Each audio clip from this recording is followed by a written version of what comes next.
IMAX B6AC version 2 charger. This charger can charge all sorts of lipos, but today we're focusing on the mini drone lipos. For example, these are 2S lipos, those are not in there. We're going to put those in a lipo safe bag. Notice how we use a lipo safe bag to store these.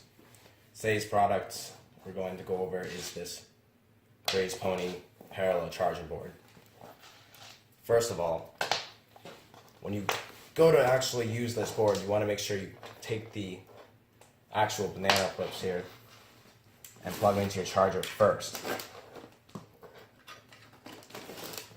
Then you want to take the actual batteries and plug them in after. Now these are the 2.0 plugs right here. These are the standard plugs for tiny whoops, mini drones, all those batteries are starting to use these. These are the high current plugs. Those are the micro, those are the 2.0. These are 2.0 mil, these are 125 mil. So plug all of them in, and you want to make sure that all your batteries are around the same voltage. 3.84 volts is what you want to store these lipos at. That's about 25 to 15% full. Once you get all your batteries plugged in, we're only use 5 today. This can go up to 6. You want to go into the actual settings of the charger. So right now we're on lipo charge, and we're doing 1.8 volt amps. We're going to actually go back there and change that. We're going to do 0.3 amps for these batteries. So what you do is you enter. I'm going to change the amps to 1.5 because we're only doing 5. Enter, and make sure that's on the 3.7 volt. These are regular 1 cells, not high voltage. Enter again and hold it. Now we'll check to make sure the voltage is there and you've got the proper 3.7s. And enter one more time.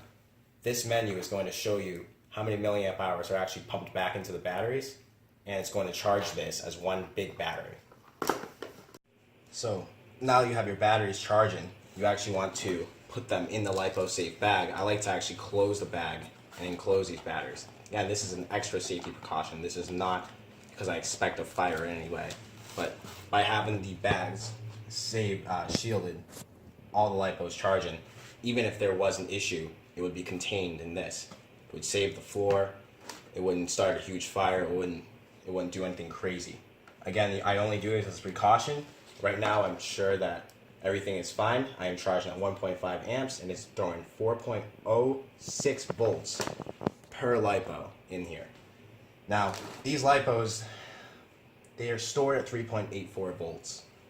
And when they get fully charged, they go up to 4.2. If you want to actually make sure your batteries are correct, you would then get the lipo voltage tester, and you would check that to confirm after they're charged. This is the lipo voltage tester. This is a tiny whoop battery. So you actually take, again, the battery has a negative and a positive.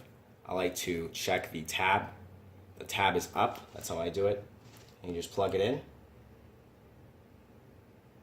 4.19 volts. So this battery charge will actually go all the way up to 4.2, and once these batteries are off the charge for a little bit, they will drop to 4.19, and that is when you know they're fully charged.